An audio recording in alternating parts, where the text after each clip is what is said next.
Hey guys, it's me, Kelly. Welcome to Open Your Third Eye Workshop. Yes, we did it. We did it. Actually, I have makeup on, like real makeup. So my makeup filter looks amazing this morning with already having makeup on it. This is just like a light filter, like for your eyes that you can see every day, but I went real dramatic. Anyway, how you guys doing? Come on in. Welcome to the workshop. The first thing we do really in any of the workshops is slow, deep breathing. So let's start with slow, deep breathing. And while you're slowly, deeply breathing, let's talk about a few things. Slowly, deeply breathing, you can get yourself ready for this workshop. Find a place to lie down so that you can relax from head to toe. Make sure you can relax all your muscles, your ligaments, tendons, even your hair. Let your hair relax. let your fingernails relax. Hey everybody, welcome, welcome.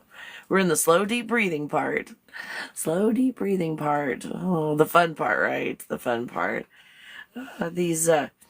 These workshops that we do, that's what I strive for, is to have fun in the workshops, because if you're not having fun in the workshops, why do it? The subscribers here on TikTok have a privilege of taking the workshop live, and if you do want a copy, you can find a copy on thegodbible.com. So yeah, slow, deep breathing. Make sure you're hydrated. Make sure you're hydrated. Whenever there's any energy, whether you're pushing and pulling or letting go or allowing, it doesn't matter what it is. When there's movement of energy in the body, it's electromagnetic energy and electricity. The best non-ferrous conductor of electricity is salt water. And that's basically what your body's full of. So in the process of healing, one thing you might find is that you get dehydrated in this process. So make sure you hydrate. Not a doctor, not a medical doctor or a nutritionist. So drink water at your own risk. Always talk to your doctor before you drink water. But when I drink water and hydrate, I add some Celtic salt to mine, and I find it works better for me. But everybody's different. And do your own research. Do your own research. If you need to go to the bathroom, go to the bathroom. Do you want a blanket? Are you on a recliner? On a bed? Get comfortable. You want to make sure you can relax everything during this process. So if you're not able to fully lie down right now, maybe wait to take the workshop till later.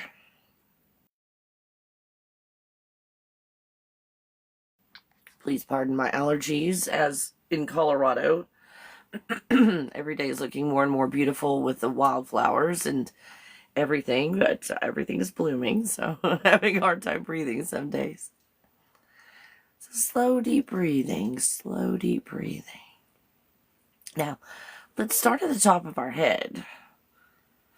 Start at the top of our head. And this process of this deep relaxing is going to help you through this workshop.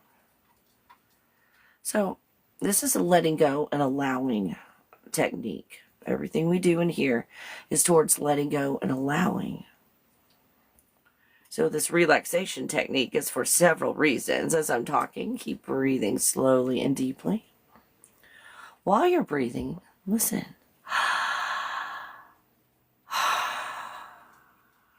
You can hear the breath.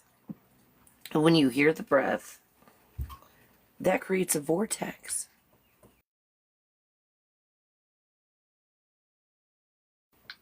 When you create a vortex, you create a toroidal field. So the sound of breathing is creating toroidal fields. And what comes out of a toroidal field? pure white light consciousness. So you're really helping these avatars while you're slowly, deeply breathing and relaxing. Now, in this workshop, as all the workshops, let's look at what are we holding on to? What are we holding on to? Let's let go of it. And don't let me speed you up or slow you down in this breathing process, going from head to toe. But when you breathe in, what we're going to do is acknowledge. You can start at the top of your head if you like. When you breathe in, you acknowledge. We don't judge or criticize.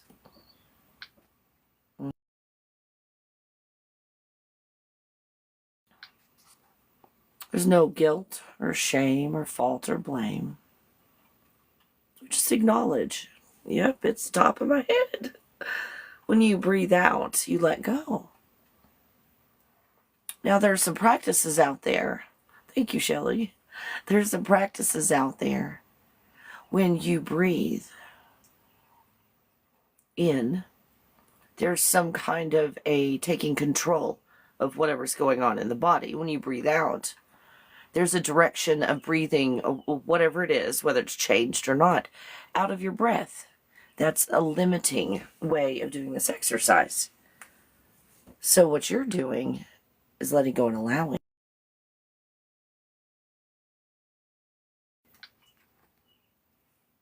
We're letting go and allowing. And we're just acknowledging and letting go. So when we acknowledge the top of our head instead of judge and criticize, it's easy in the out breath to let it go. Now, where does it go? Oh, I don't know. It's none of my business, right? I know a whole lot. But when I let go of stuff, I don't pay attention to where it goes. Why would we do that? Because when you let go, everything goes back to its factory settings. Isn't that beautiful? So you don't push it out of your breath. You don't push whatever it is while you're slowly, deeply breathing. And we're talking about this.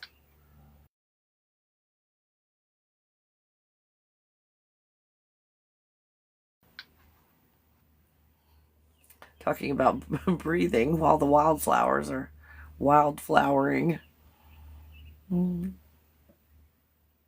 So we acknowledge the top of our head. As we breathe out, we let it go. It might go over here. Might go over here. Might go over here in Sector 9. Sorry, I always pick on Sector 9. We'll blame Sector 9 for everything. How's that? In all of our examples.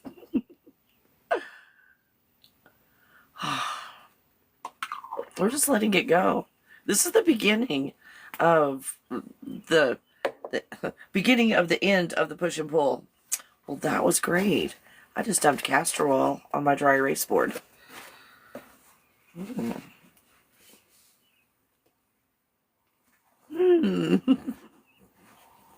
This is a very long but short story.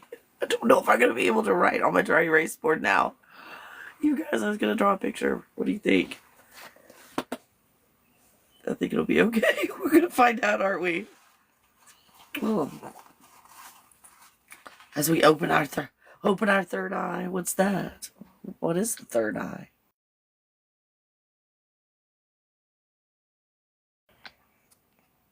When I look at the third eye, I see expectations and limitations. Expectations and limitations with the third eye. And what's the third eye for? To see? To see what?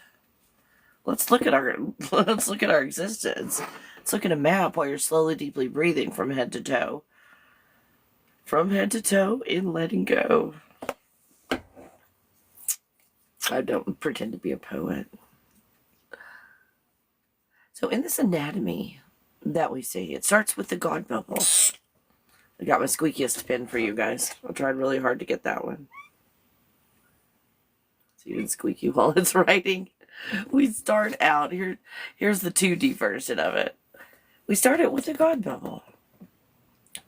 This is a really cool thing. Nothing in the middle. It's God. God is nothing. You know, that we've got, oh, God is love. God is light. Well, you'll see where love and light are. If you're going around greeting everybody love and light, congratulations, you are stuck in the matrix. But the cool thing is, all the techniques that I teach you, in less than 5 seconds, you can let go of the matrix. You can let go of all of that stuff. Yeah, isn't this exciting? So we start with the God bubble. I drew it on my dry erase board. I do have props. This represents the God bubble. And you as God created a plasma field, which I call the skin of the bubble, a plasma field. And this is the beginning of the as above, so below concept. Because everything that I tell you that goes on here continues to go on all throughout your creation. You'll see a pattern. You'll see that everything is truly simple. It's really simple. We just overcomplicate it through all the programming that we've been through. So as you're slowly, deeply breathing, don't you love the slow, deep breathing stuff? Feels good, doesn't it? After 5 minutes of slow, deep breathing, what's going to happen is, I'll show you where that is on the map in a minute. You're going to find your awareness in the higher self. Or that's one of the words that I've found to call it. And when I use terms like higher self and things like that, don't think that I'm stuck in that belief system. I'm borrowing vocabulary from belief systems to try and explain this as best I can. So in this plasma field that you've created, which is represented by this circle on my dry erase board. Is this better? We can do it this way. So with this God bubble, there's feelings and emotions that are applied to it. When feelings and emotions, which is vibration, frequency, when it's applied to that plasma field that's around it, toroidal fields are created. And toroidal fields, let's see if I can find, I don't know how to draw them. Every time I draw a toroidal field, it looks like something indecent. So let's go to the internet. Toroidal field images. Okay. This does have a person in the middle, but let's just pretend like there's no person in the middle for this example. Oh, here's a better one. Oh, this is better. This is more better. This is multiple toroidal fields and also person. Okay, that one's not better. Trying to find the best representation for a toroidal field because they just keep putting people in them. Is this one? This one is... doesn't look exactly right.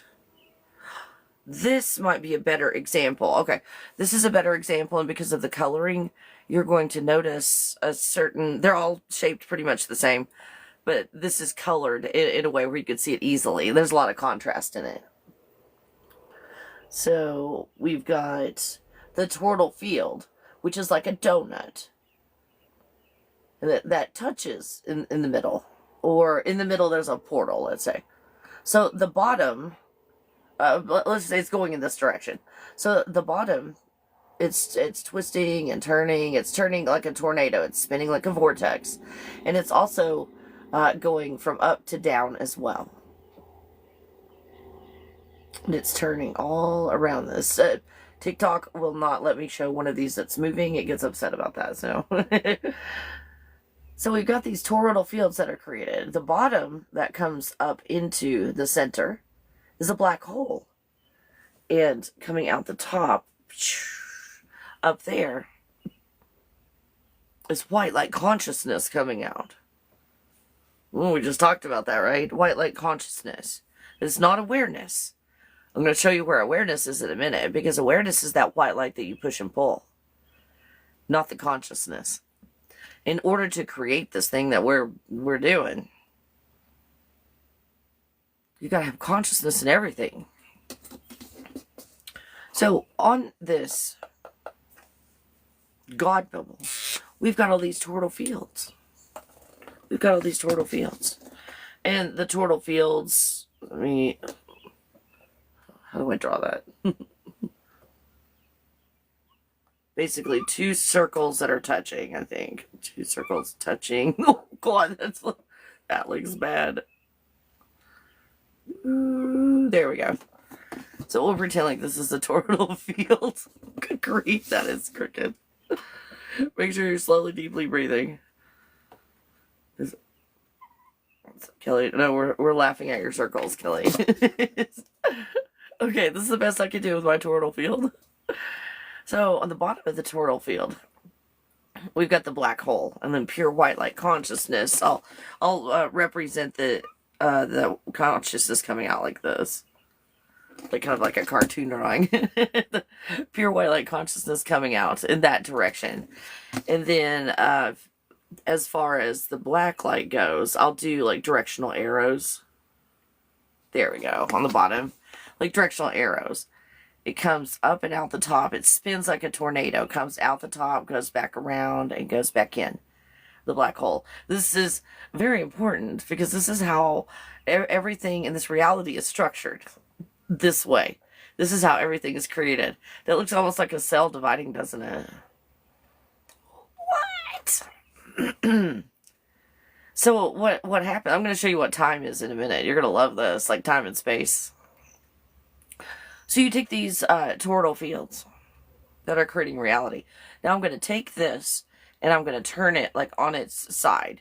In other words, like a donut, like I'm in the donut shop and I'm over the donut and I look down on the donut. So, excuse me, and we'll try and draw a circle this time. Okay, so the center of the donut would look like that. Okay.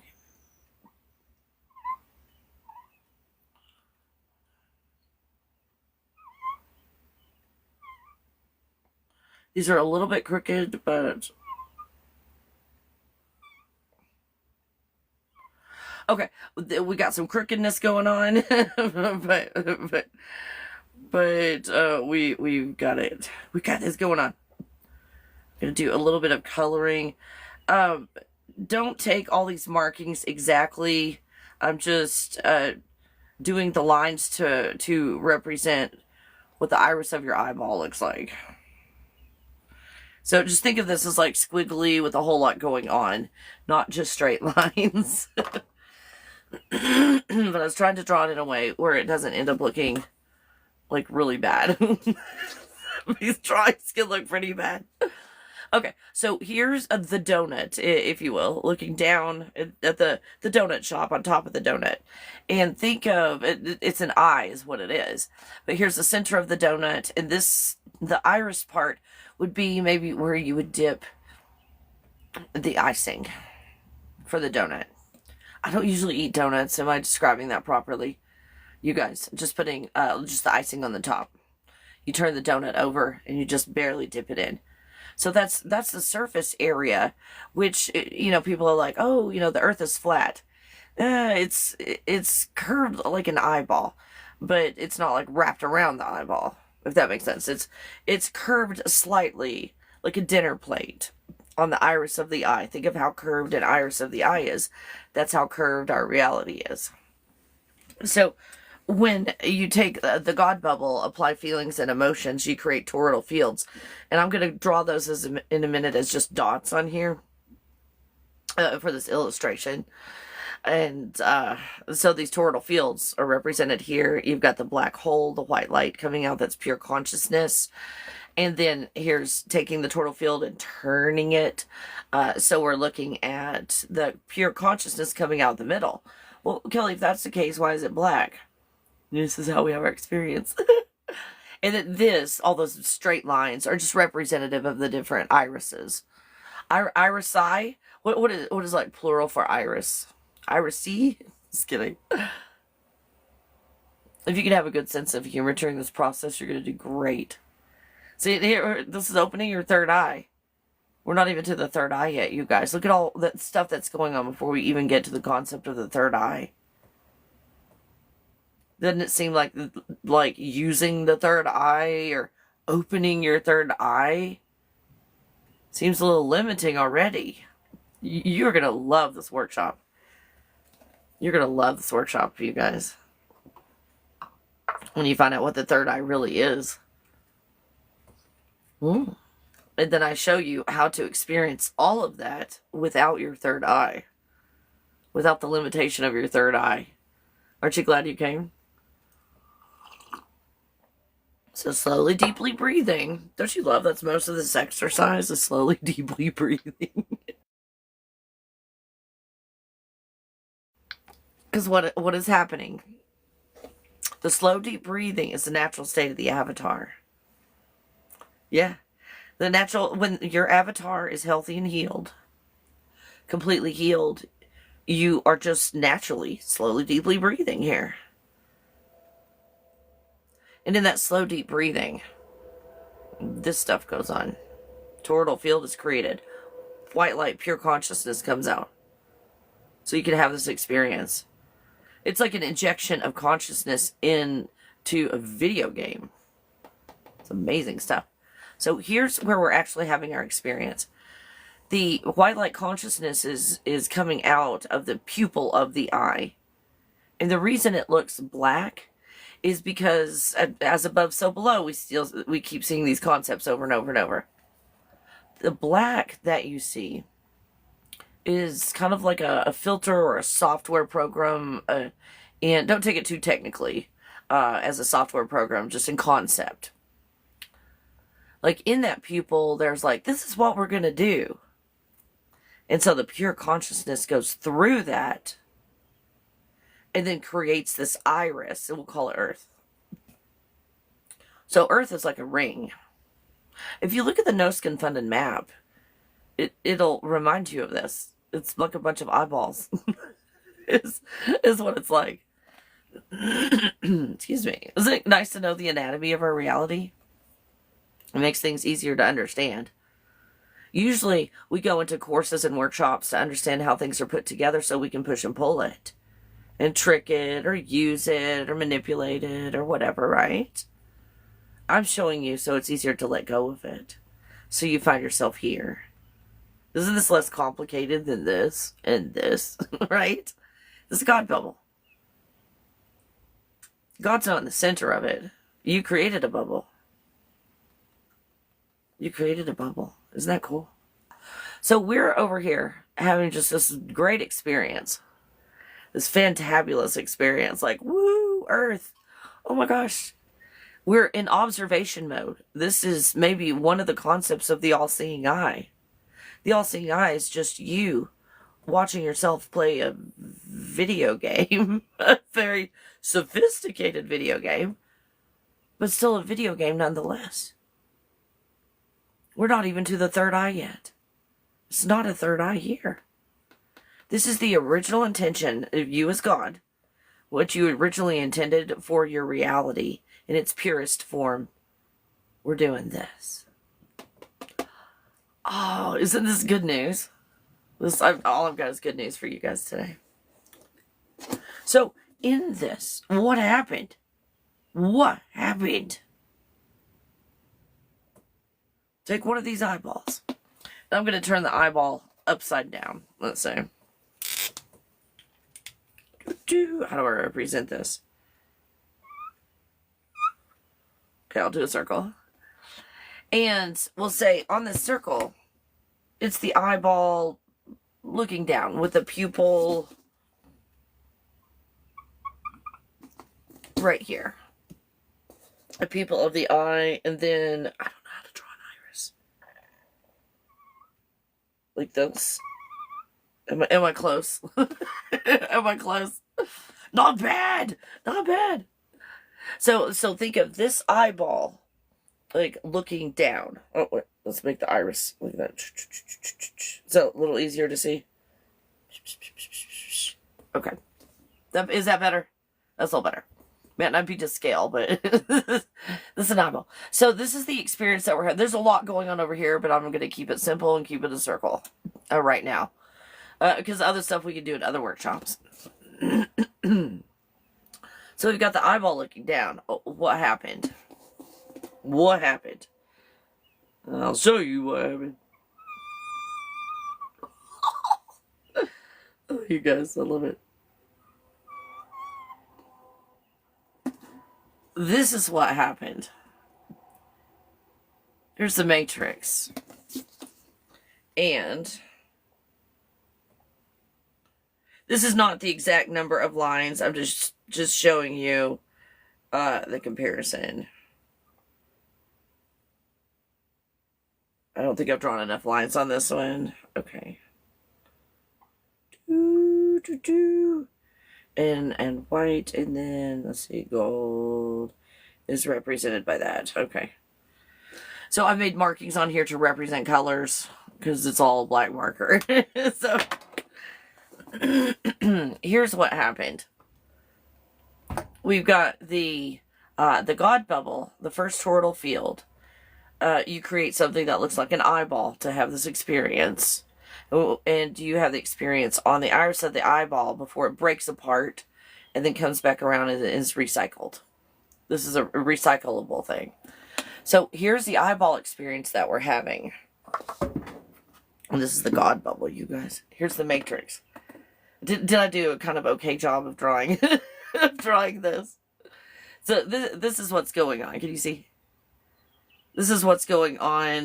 This is the matrix.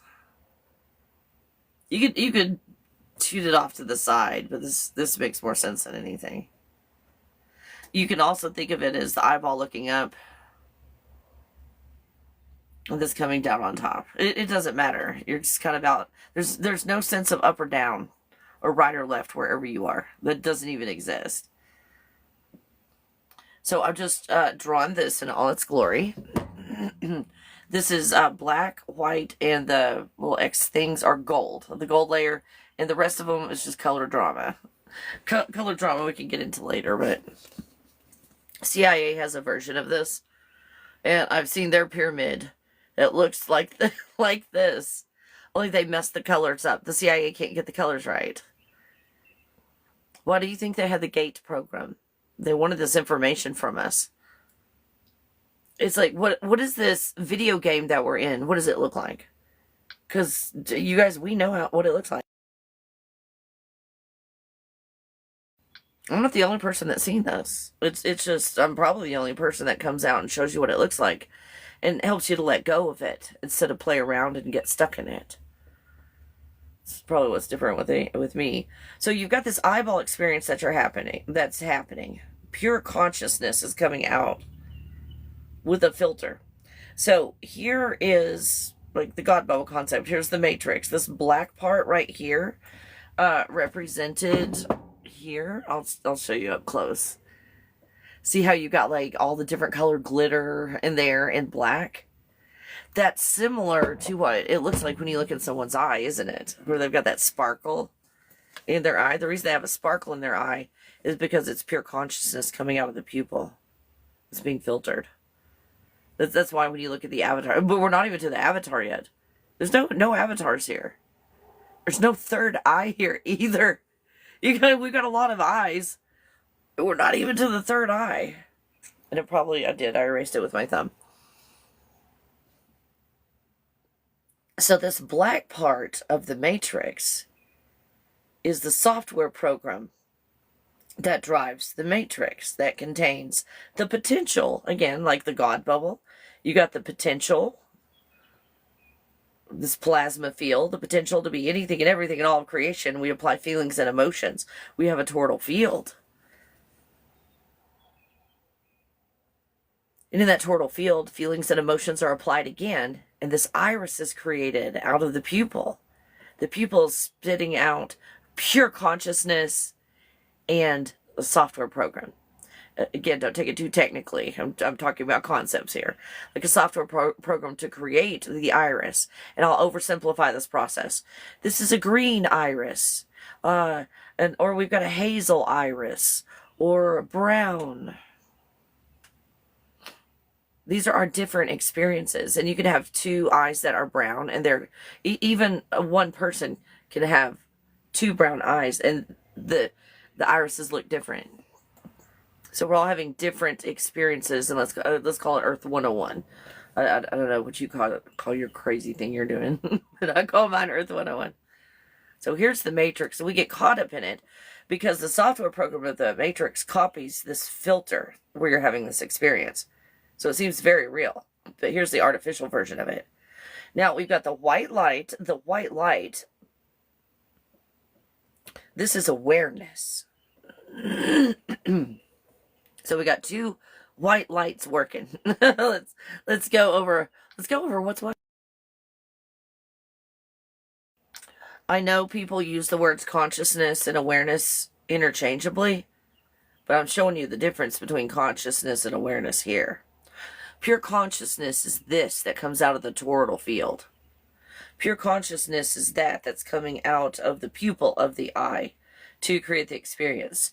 Pure consciousness is coming out of this to power this whole experience. And in this experience, this white layer right there is the awareness. So you're aware inside of the video game. That's different than consciousness. Awareness, oh, I want my awareness over here in Sector 9. Sorry, I always pick on Sector 9. I want my awareness in Sector 9. You can move it. You can push it over there. You can pull it over there. You can only focus on Sector 9 only, and none of this exists. That's how you know you're in a game, if you can hyper-focus in here. So if you're here, there's a consciousness of all. A consciousnness of all. You're having this experience at one time, observing the eyeball with all of the earthlings doing the earthling thing. Oh, look, the Jones has got a swimming pool. Right? So this brings you into an artificial world. Here's your AI right here. We're inside of AI trying to figure out what's real or AI in AI. So the white light powers this experience and allows you awareness in the video game. Hyper awareness. And the gold? What is the gold? Some might call the gold a higher self. That gold area is what creates a lot of stuff in here. It's created with a lot of instructions. Like, here's your instructions based on the software. You are supposed to create Avatar Kelly with 5 calyx. and that's written in the instruction manual. That when this gold energy creates all this stuff, you create it this way. Not 6 calyx, not 4. 5 calyx. Those are your instructions. And when we find trouble is when something goes on in this area and it goes, I'm going to create Kelly with 4 calyx. Uh-oh. Oh, that's where the playing God kind of happens. And then all these colors, we'll just call them drama. We can get into them, but they don't really matter today. I'm showing you how everything is created. Absent of the drama. Absent of the drama. Is this helpful so far? So this black, the top of the pyramid, the cap of the pyramid, if you will, is called source. In all these belief systems out there, I've seen people call it source. The white part is awareness, which in the different belief systems, this is called God. This is what's called God. So whether it's Baptist or Catholic or whatever they're calling God, the awareness in the matrix. Some religions are like, oh, you are God. All of you are God. Well, they're saying that all of you are the awareness in the matrix. And it's pushed and pulled. Fill yourself up with white light. This is not going on. This is going on. Oh, we're all awakening together. This is not awakening. Awakening is here in the matrix, and it has to do with the awareness and the white light. The awakening. Isn't this good to know? The anatomy of what you're in. It's kind of cold outside. Let me close my window real quick. I love the fresh air, but this morning it's a little chilly. A little chilly. There. That's a little better. Gosh, I hope this makes sense. I was so excited to do this workshop because a lot of people just want another workshop to push and pull differently. And every push and pull method you've ever done has failed you at some point. That's why we're here. That's why we're here. Let me plug this in. Keep that charging. Oh, there we go. There we go. Is this good to know? That's good to know. So, where's the third eye now? We haven't even created an avatar. So where's the third eye? We've got all these concepts of eyeballs. This is the all-seeing eye. You guys. You know the eye that's on top of the pyramids, on the money and all over the place, the Illuminati and all of that. All that is you observing yourself playing an AI Matrix game. That's what the all-seeing eye is. You see all. This is you. Which, I mean, this is an illusion. But this is your position in the video game where you're playing all of this. Through your gaming chair, I guess.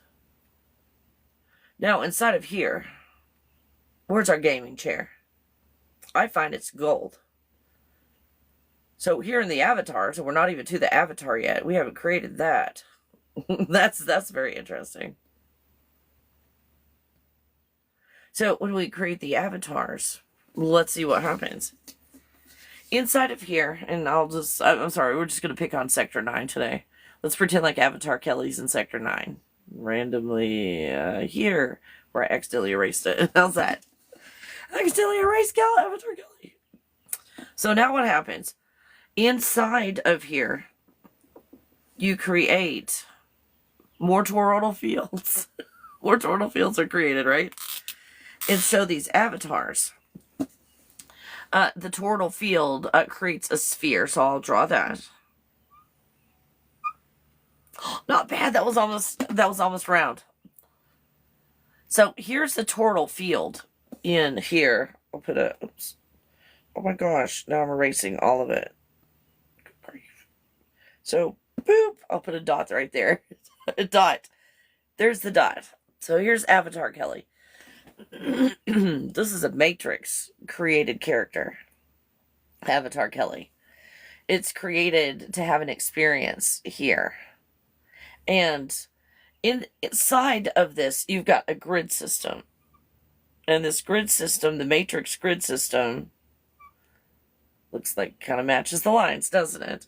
Now, if we're going flat with the grid system, excuse me, if we're going flat, this is what it looks like. It looks like a bunch of squares. If you go into like 3 dimensions with it, it looks like cubes. It's a cube structure. So in this, we're finding our awarenesses, plural for awareness, awarenesses in the cube form, where this is like a structure, it's white, it's pure awareness. It's awareness net. We got caught in a net. So we'll find our toroidal fields in the intersections. Right, I'm drawing these like little dots. Represent these. So here I am. Here's Susie. Here's Fred. Who's here that we can pick on today? So here we are. This is the feeling of one that we have. Oh, we're all one together. Yeah, good luck with that. So if you have a sense of others and then a feeling of one with the others, you're in the Matrix. Here, you're like, oh, I'm having all the experiences. There's an awareness of that here. So inside of the system, this grid system, in between here and here, you've got a straight line. That's the white light net. It's like a cylinder.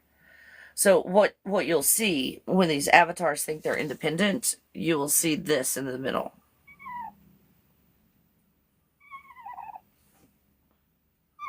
Okay. And this is white light. This is in the middle of the toroidal field.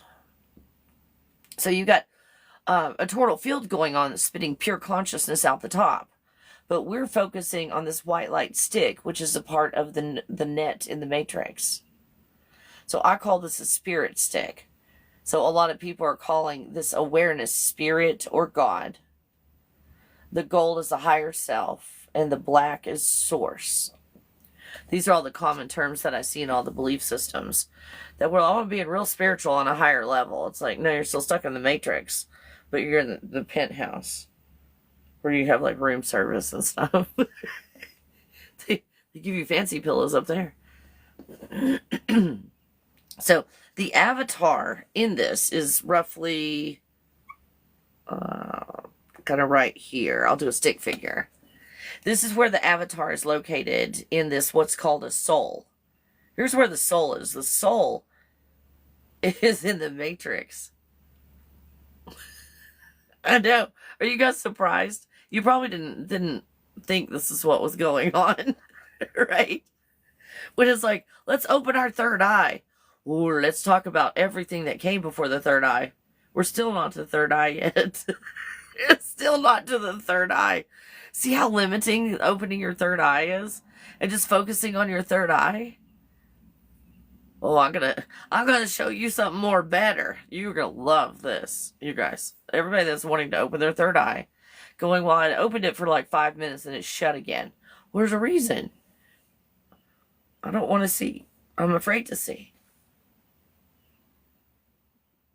So in this soul area, let's ignore the bottom for now, because the bottom has nothing to do with what we're doing today. It's like storage and other stuff in the soul area on the bottom. Like maybe Akashic records, I don't know. But let's, from about, it's like, it starts at about the torso, like where the top of the legs end, right there. So at that level, excuse me, there are these feelings and emotions that I see. And it reminds me, the way that they're shaped and can change shape, it reminds me of lava lamps. Only a lava lamp, these things will combine and, like mix together, but these don't. These are separate colors, separate globs of energy that can, at rest, they're spheres. Like when you leave them alone, it's a sphere.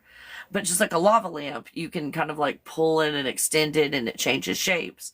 But when you finally leave it alone, it turns into a sphere again. It's the most natural shape. But it can distort itself.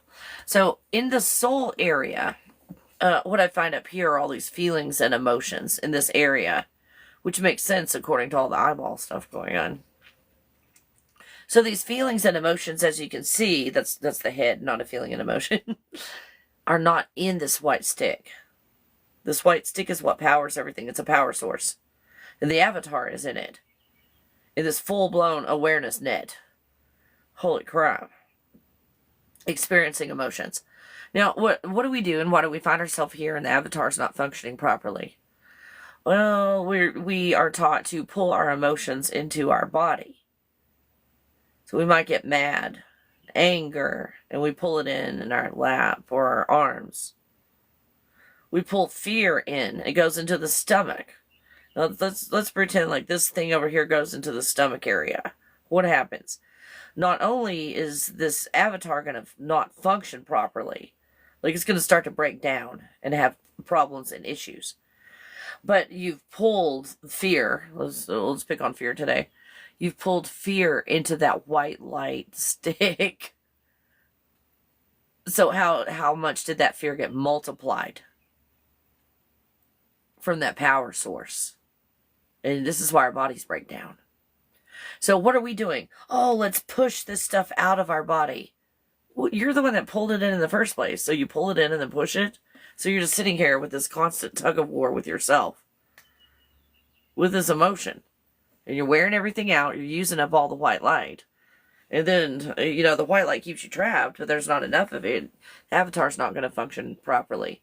It's going to break down. You're going to get like stomach ulcers and stuff. See, by the time your body breaks down, that's the end.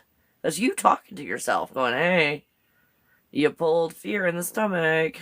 Let's go through a letting go and allowing process and heal. Where fear is out here as a choice. I can still pick fear. She woke up and chose fear. I can still pick fear. I'm leaving it alone. It's in its proper place. Now, if I experience fear from an observation standpoint, fear never moves. It stays out here, outside of the body, outside of the white stick. Oh, I'm afraid. But let me rationalize this. Now that I'm not like really caught up in the fear, I haven't pulled it into my body and into that power stick, I can handle it. Yeah, I'm afraid, but I can rationalize this. There's no monster really under my bed. That's silly. But we pull fear into the stomach. It's like, there's monsters everywhere. Oh my gosh, I'm panicking. Yeah, you've got a different experience. So a lot of us are taught since birth to pull these emotions into our body. Like, the religious, my own experience in religion, strict religion, you've got shame and guilt and stuff like that. Fault and blame and judgment, criticism. So I've judgment, criticism, pull all those things in. I'm like, I don't want this anymore. I'm going to go over to the New Age. In the New Age, what do? They pull happiness in the body, bliss into the body. So they're still screwing up the avatar. It just feels better while you're screwing it up. But the avatar never functions properly. And then you're in the middle of daily rituals. Kumbaya, put more white light into my body. Okay, let's think about this. This experience has pure consciousness in it. And these avatars are in a pure white light awareness stick. But we're pumping our bodies full of white light. See how we don't even know what's going on with the structure of this reality. I hope this is helpful to you guys. Just show. The reason I'm showing you this is not so you can get in here and it's like, oh, I'm going to pull myself out of that. Yeah, good luck. All we're doing is we're letting go of this. We're letting go of this. We're even letting go of this. We're letting go of this. When we let go of all of this, we find ourselves here. See how you can't push and pull your way here? But you can push and pull everywhere here. And this is where people are trying to find their power. But what is true power? The place before power was even created. That's the true and ultimate power. Now for the third eye. Now we've got a third eye. The physical body, which is not even real. I'll just do a little silly drawing. Okay. Here's the third eye in the physical body. Roughly there, in the middle of the forehead, right? That's what everybody's focusing on. But there's a character that I see before that. It's almost like this body that's in another dimension. Let me draw it. Next to it, I'll draw it before. Oh, not too bad. My circle's pretty good today. Proud of myself.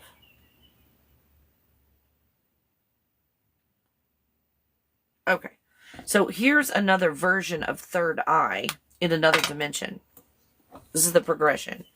So we've got the God bubble, the toroidal field that's created, turns into what looks like an eyeball, and that's why you see the biblically accurate angels look like eyeballs. These are reality generators. An eyeball creates reality.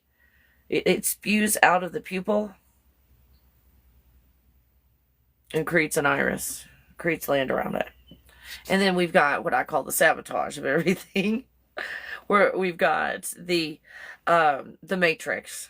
The Matrix version, which is a grid, a white light, a grid-like system you get trapped in, and it creates a soul and a body and all of that functions this way.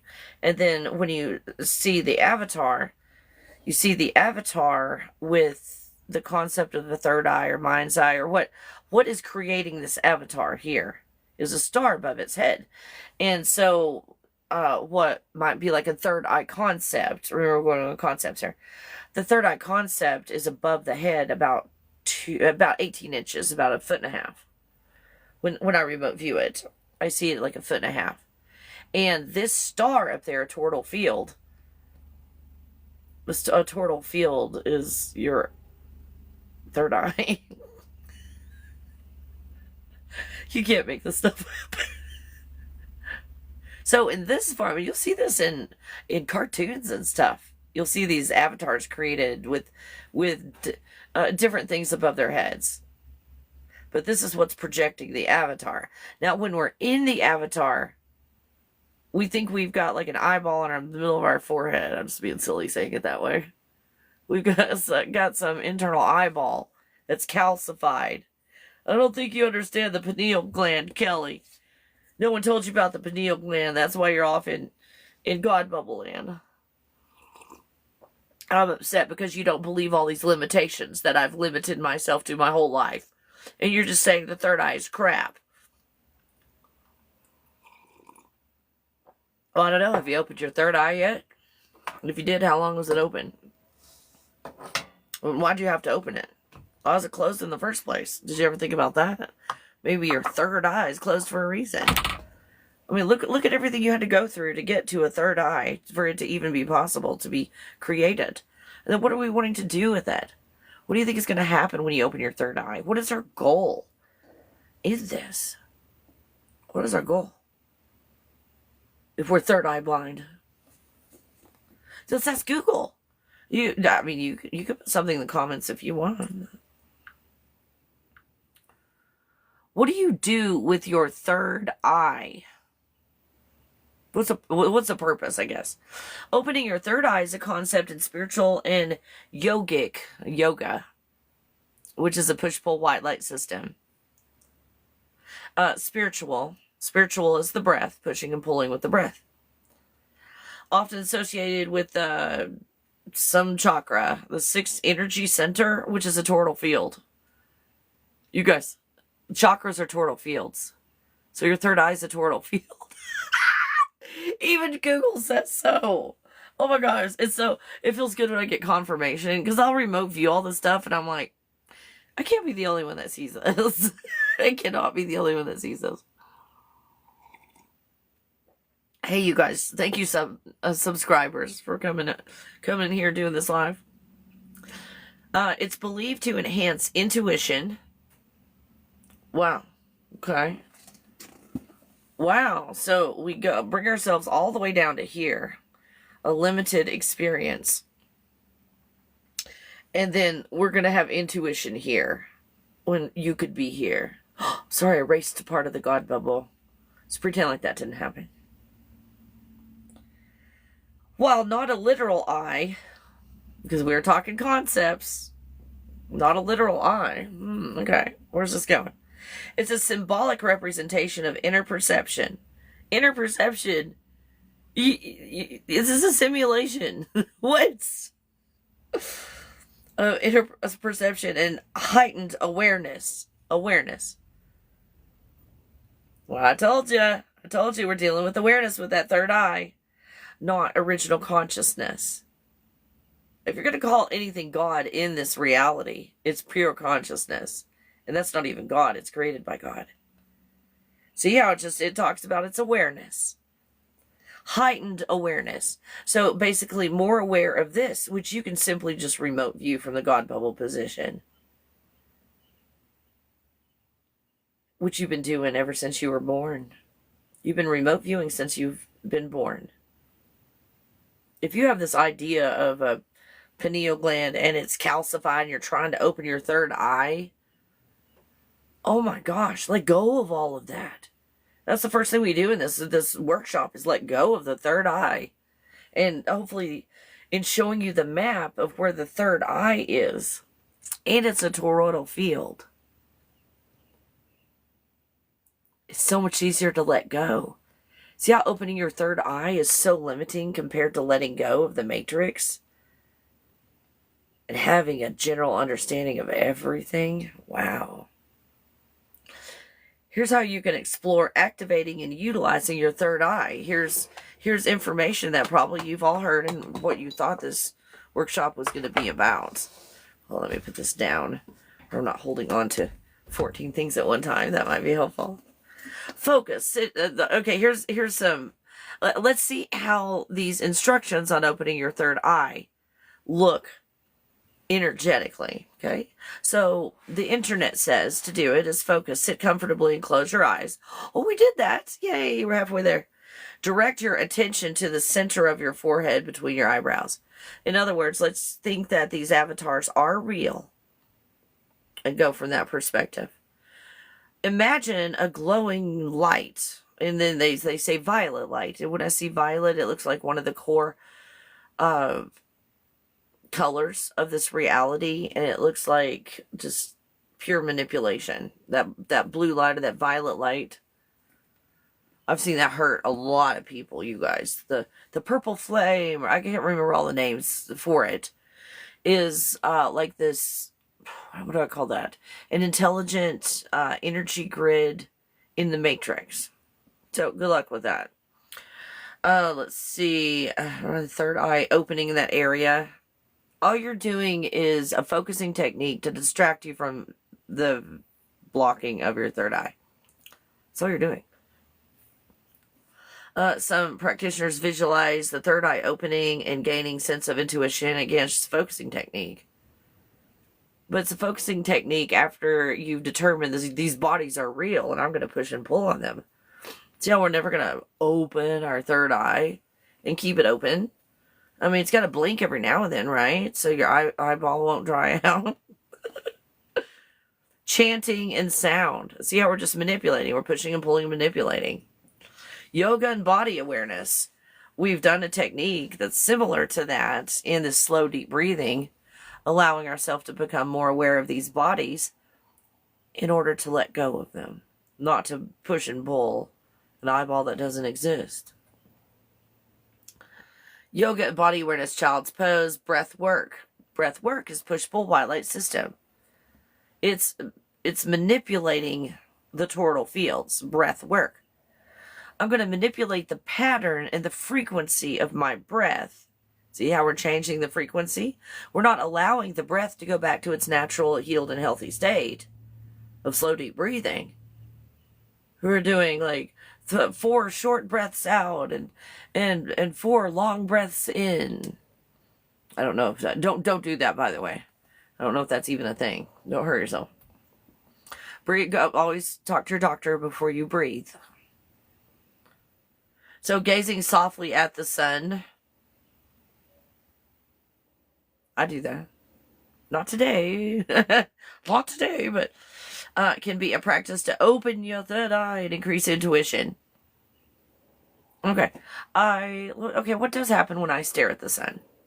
I'm not encouraging you to do that, by the way. So when I stare at the sun, my vision gets better. The eyeballs vision. And there's, I'm open up to inventions and ideas, and all that starts floating in. Or flooding in. Do you call it intuition? So it sounds like some of these practices actually work.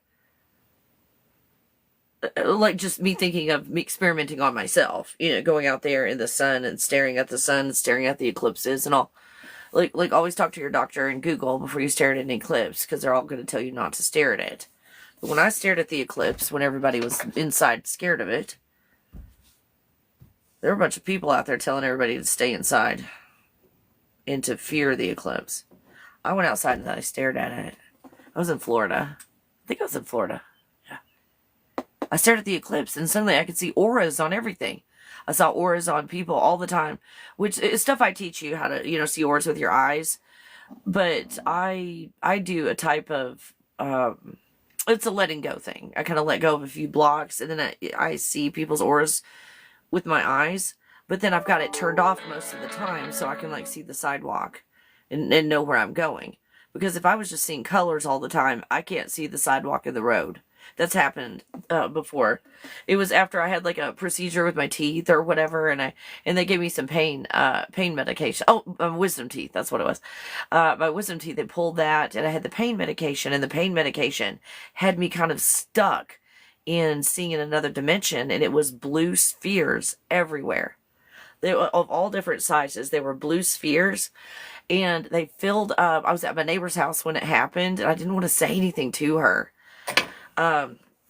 So when I was leaving, whatever medication, I don't want to say the name of the medication on here, but the medication for pain that they were giving me, I was just seeing in all these dimensions, and I wasn't able to turn my ability off, if that makes sense. So when I was going to leave and go back home from my neighbor's house, I was at the front door, and everything outside was filled up with those blue spheres. And I couldn't see the sidewalk. I couldn't see her yard. I couldn't see part of her house because of all the blue spheres. That was frustrating. And so I stood there. I didn't want to say anything to her. Like, I can't see the sidewalk to get home. I just was like, oh, I don't feel very good. Can I stand here just for a minute before I go home?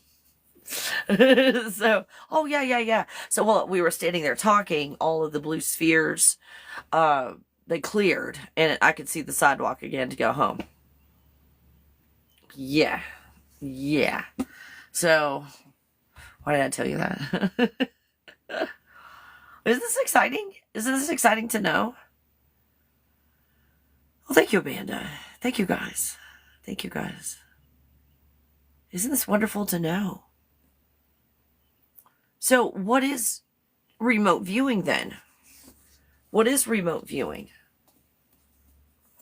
Because when you take, I do this exercise a lot, you guys. It's the same exercise. It's a real simple exercise. People who've done the exercise before love doing it again because they show themselves their progress that they've made. People who've never done it before, it's very eye-opening. Okay? To show you that these bodies don't exist.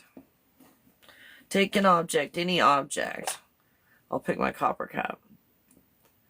So looking at the copper cup, looking at it, you can smell it. Coffee. Taste it. Good to the last drop. I can hear.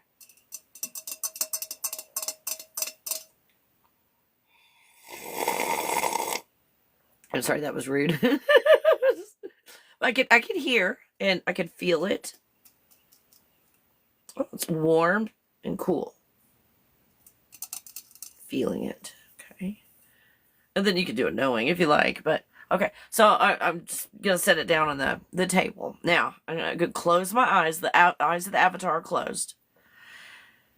Oh, so whatever that object was for you, I'm just describing my object. And you look at yours with your eyes closed. You go to that place called imagination. And something called a mind's eye is still seeing that cup. If you're not able to see this, you might be a non-player character. I'm so sorry. Please don't buy my workshops. If you're a non-player character, you might have a problem.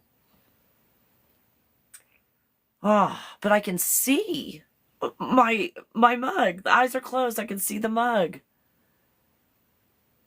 I can even smell the coffee. I can smell it. I can taste it as well. Yum. Mostly cream, a little bit of coffee. Right? I can feel, I can hear my fingers like tapping on it. I can hear tap, tap, tap, tap. I can hear that. It's kind of a high-pitched sound. And with my mental fingers, I'm touching, I can feel that it's warm on the bottom where the coffee is, a little cooler on top, because that copper tends to be cool at rest. So I can actually feel it. I can feel the temperature change. I can feel the little dimples on it, the little copper dimples. I can feel that. I can smell the copper. I can even smell the copper. That metal smell. Now, with the avatar's eyes closed, I can see the coffee pot over there where I made the coffee. Also, just sitting here inside my house, I can see my truck. And I can see the truck is on the driveway. I can see the street past the truck. And then, when I look up, there's the mountain right there. I can see the mountain and my neighbor over there, the neighbor's house and the car. Oh, and then that grocery store I love going to in the neighboring town. I'm on aisle 7. I think it's aisle 7. We'll pretend it's aisle 7 if it's not. I'm on aisle 7 at the grocery store looking at the olive oils.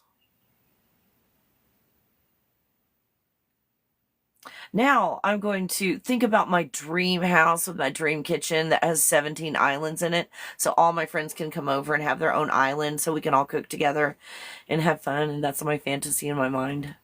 Because I think everybody's obsessed about cooking as I am. And that's why I have 17 islands in my dream kitchen, in my dream house. Oh, and then in the backyard, oh my goodness, there's a pool. And, oh, there's the gardens. I've got a vineyard. Oh my gosh, I didn't know I had a vineyard back here. How cool. Oh, wow, look at all the acreages that I've got. Ooh, we've got hills and mountains and a river. Oh my gosh, there's a windmill. Oh, it's producing power from the river. Oh, cool. Wow, oh, where'd those horses come from? Okay, I'm going to open my eyes now. Did you guys take a journey as well? Not only looking at coffee cup, that's what I was looking at. But I went to a place that even if these avatars' eyes were open, I couldn't see my truck. I can't see the driveway right here. Look, we've got the blinds down on the window. I couldn't see that, but with the eyes closed, I can see it. Now, in that, what would you call remote viewing? In all these scenarios that we just went through, from holding the cup to closing the eyes and looking at the cup, to looking at the truck, the neighbor's house, the mountains, that way, where all the blinds are closed. What part of that is actually remote viewing? Guess what? It's all of it. Not only am I remote viewing this cup, think about, where did this cup come from? You're God. You created potential field, toroidal field, reality, whatever happened here. Then we've got this. And then a cup is created. That cup's not even real. You're remote viewing it. You as God are remote viewing the cup. Even though it feels like the avatar is holding it, clinking fingernails. I'm sorry, that's one of those TikTok things that's getting annoying. Sorry about that. Oh, buy my stuff. Or whatever they're selling. Anyway. All of it's remote viewing. From I'm looking and feeling the cup physically. It's the remote viewing. Now I've got my eyes closed and I'm looking at the cup that exists. No. You're creating a new cup. See, this cup is being created in this present moment. This cup is not, I'm just going to make those up. I don't know how old this cup is. My best guess is 20 years old. This cup is not 20 years old. It's right now. It's being created right now for this experience. And you're remote, as God, you're remote viewing everything. Remote viewing is from here. Not here. This is where most people remote view when they're stuck in Sector 9. Is this helpful? Also, when I was like, oh, look at the truck. What I'm doing in my mind is creating something that is real, a truck that is just as real as that truck out there. Or you can feel the truck. You like sit in the chair and it's like, yep, that's what the cushions feel like. I'm looking at the mountains. That's remote viewing. What about when I was creating my dream kitchen from scratch with my 17 islands? Fully functioning islands. They all have the sinks and the refrigerators and the dishwashers and all of that and all the islands for all my friends. Do you like cooking? You can be my friend and come over to my house with 17 islands when I create it, when I build it. I may not have any bedrooms or bathrooms in the whole house, but I've got my kitchen with my 17 islands. I've got room for that. Thanks, Ken, for liking. Thank you. So when I was making up my dream house, I was still remote viewing. Now, if this was a scenario, let's pretend like we did this. I'm going to go spy on my neighbor. I got my eyes closed. and I'm going to remote view my neighbor. You're still remote. You're remote viewing. So from holding the cup, or what feels like we're holding the cup and touching it, is remote viewing. It's all remote viewing. Thank you, Andy. Yeah, thank you. Isn't that good to know? Everything is remote viewing, including the third eye stuff. All of that is just remote viewing. The third eye doesn't exist. Your third eye does not exist. But the way it's created in the illusion is through a toroidal field. A third eye, that's all it is toroidal field. And what is any toroidal field in the illusion? Any and every toroidal field is created with a sphere around it that has the same potential as the original God bubble. Like, here's the potential of this plasma field to be anything and everything in all of creation. The potential to be. And here's a toroidal field that creates Avatar Kelly, but contains the possibility of anything and everything in all of creation, but only makes Avatar Kelly. Think of how blocked. You block almost everything except for Avatar Kelly to make that, right? So think of everything that you have to block to just make a toroidal field to create a third eye. You have to block most everything in all of creation to create a third eye. How limiting is that? So what we're doing is we're looking at the perspective of the avatar. See how we think this is real and how so far removed from real this really is? And what is real? I can't find anything real in this illusion except for the present moment. The present moment's the only thing that exists. So instead of, let's open our third eye in a character that doesn't even exist. From the level, this is an equivalent level. These avatars down here are like going to the movie theater and Brad Pitt is on the screen. It's not Brad Pitt on the screen. That's a projection of the image of Brad Pitt on the screen. And then Brad Pitt's like, I'm going to throw a star tantrum. I don't like the plot line, says Brad Pitt. I'm sorry, making him be a terrible person today. Sorry, Brad, making you look bad. But Brad Pitt doesn't like the plot line. Yeah, hey, Tom Cruise, this isn't working for me. What do you think, Tom Cruise? Yeah, I don't like I don't like it either. I'm sorry. Trying to do my in the middle of my third eye workshop. I can't catch my breath. I'm sorry. Thank you, Ken. Thank you for your supporting me. Isn't this so cool? Isn't this so cool? So whatever you thought the third eye was going to get you, letting go of all of this and allowing yourself to be in the God bubble perspective before you created the original potential field, a plasma field. Now, when you put feelings and emotions are applied to it, you create your reality. Isn't this cool? Isn't this cool?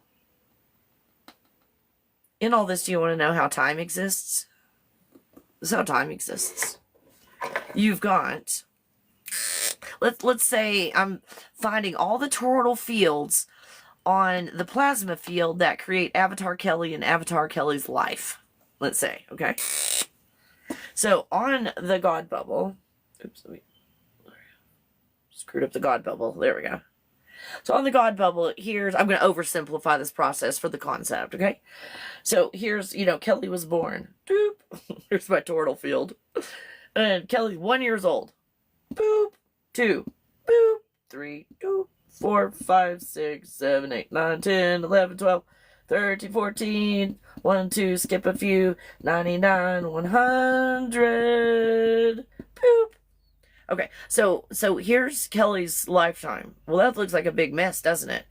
Because you as God are experiencing this all at one time. From being born to age 55. All at one time. And in fact, Kelly's going to live to age 700, so here's all those others. Like, here's 397, 412, 592, so 600 and 700. Okay. 700, and then Kelly's out of here. Just kidding. So these are all the total fields that again, I'm oversimplifying it. It's a lot more complex than this and a lot more bubbles, but I can't draw those. So how do we create time? Because you as God that can experience the Kelly lifetime of 700 years all at one time. How do we make this interesting? We have a set of rules for all of these. And the rules go like this. Birth. 1, 2, 3, 4, 5, 6, 7, 8, 9, 10, 11, 12. Sesame Street version. So you start, let me put some math in here. Hold on, math symbols. Okay, here's our starting point as if we're creating a line. And then here's the arrow that shows where the line is being directed. So how do we create time and space? Okay. Well, here's age 0 and 1. Well, let me read. That's not very big. Can't see the dots very well. But Kelly, you didn't live a very amazing life. We could barely see your dots. Sorry. Sorry my life is so boring for you. Okay, so here's 1, 2, 3. Oh, 3 was a doozy. 4, 5, 6. And then you follow the rules in this reality to go from here to here. So if we're remote viewing, let's say how old are we? 8. 8. I think this is 8. So let's say like we're here. We find ourselves here. This is the present moment. We find ourselves being 8 years old. Now we're trying to remote view the past. How do you do that? From this perspective, how do you remote view the past or the future? Because it doesn't even exist here. Only the present moment exists here. The God bubble, you have everything all at one time. Here, it's one at a time in a row. That's how time is created. And distance. Like from going from this dot, let's say this is your house and this is your neighbor's house. Just change it up. You're walking, which you don't ever walk anywhere. You stay in one place. Your reality moves around you, if you will. It's just showing you a movie. Anyway. So, I'm like, walkity walk, walk. All these bubbles in a row. I've got to go to this house, and I go past this house. Go past this house, and I go like 10 houses down, and here's my neighbor's house that I'm going to go to. Oh my gosh, it took me like a minute and a half to walk this distance. See how we have time now? The concept of time and distance. It took a minute and a half for me to walk. So that was, by walking, it's pretty far away from my house. But if I got in my car, it would just take like 10 seconds to drive there. So it's not very far if I'm in my car. But it's a long ways. See, now we've got this relationship with distance because of time. Because of the concept of time and doing things in a row, we have a concept of distance. Does that make sense? Or space. In the third dimension, let's call it distance. Time and space is created that way. Isn't that lovely? So now it's like, well, Kelly, how do I remote view the past or the future? Well, let's not think about it as past or future as far as the avatar goes. What is this past? Oh, age 3, Kelly. Because I'm like 10. I forgot how old I was. Sorry, 8. I'm 8. I want to remote view age 3. What did I say? I don't even remember what number I said. Anyway, I want to remote view age 3. Well, over here, how do you do that? Push and pull in the matrix. Oh, I'm gonna remote view the past. Holy crap. How's that working for you? Or, from the perspective of the God bubble, you created age 0, 1, 2, 3, 12, 99, 100, 700. So you look over here. I'm sorry, let's pick it on sector 9 again.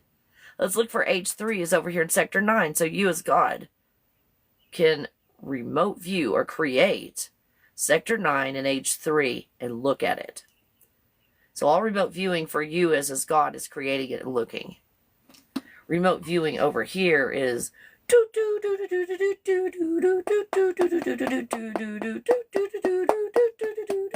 I forgot where I am. How many breaths do I have to take? Please avoid the fourth dimension. It scares me. Don't drop the soap in the fourth dimension. This is remote viewing. Anyway, that's why you can't remote view. Is because they didn't tell you that everything you do is remote viewing. That all your idea of I want to remote view is I want to spy on my neighbor. So I'll just be weird with that one. I want to spy on my neighbor. That's a remote viewing I want. Oh, you want to be in the God bubble position, but a certain target. Because everything is remote viewing. You mean you want to see one specific thing. Because everything is remote viewing. Including, like, this is remote viewing. That's remote viewing. Sorry, that was rude and remote viewing. That was rude and remote viewing. Ken, thank you for liking the crap out of this workshop. Does this make sense so far? Why you've been trying to open your third eye all of this time and you haven't been able to. Just in how reality is structured. How, and oh, I'm sorry, I've just screwed up the matrix. It was already screwed up. Now that I've screwed up the matrix, how do I fix it? By redrawing my lines. Let's not fix the matrix. Let's let go of it and find ourselves in the God bubble. Where everything is happening, where you can see it and observe it. And again, that's what the all-seeing eye is. That's what the all-seeing eye is you creating a video game and watching yourself play the video game.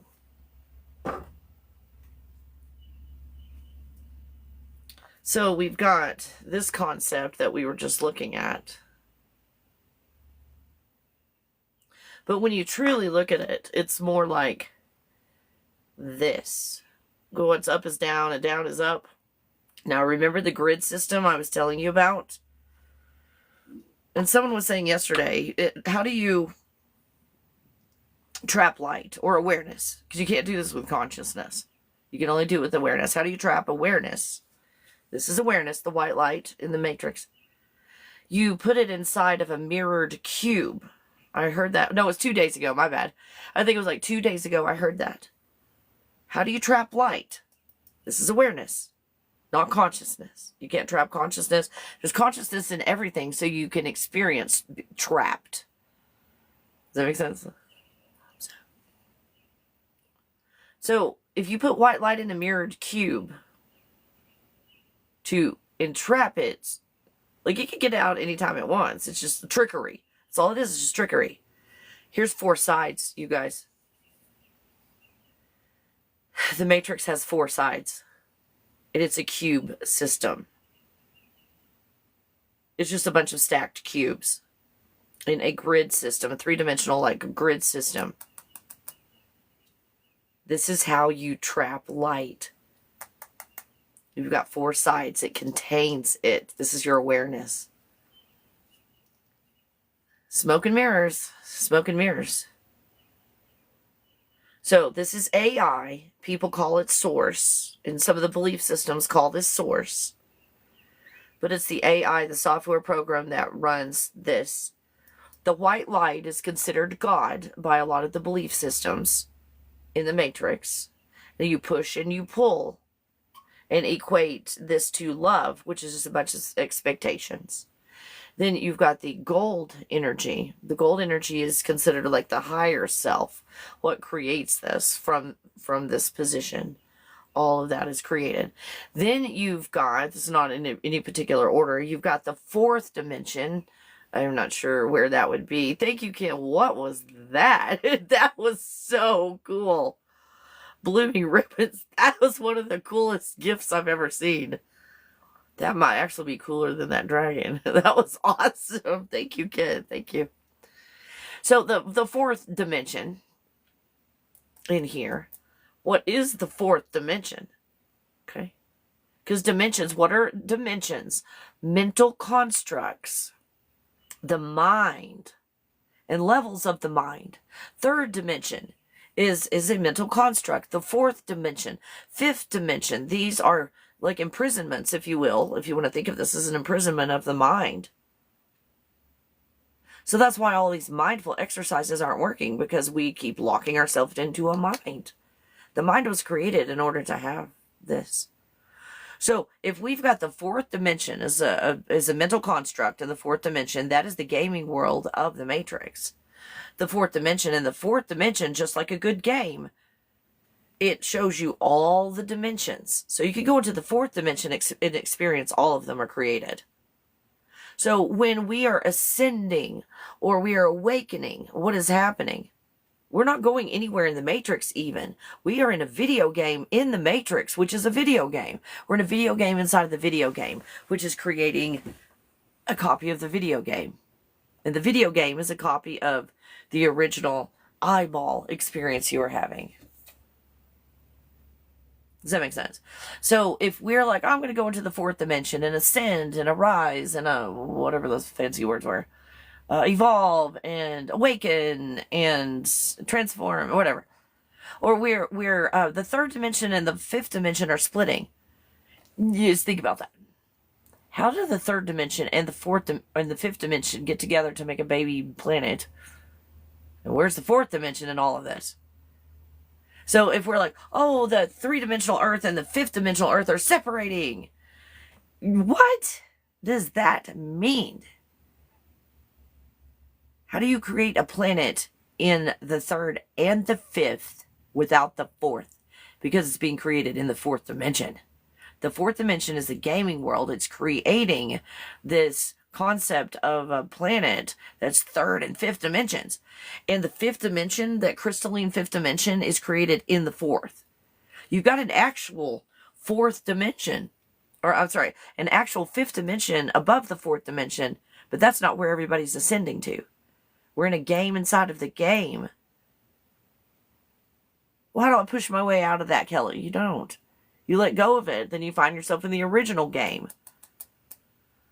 Oh, and then you let go of this, and you find yourself in the God bubble.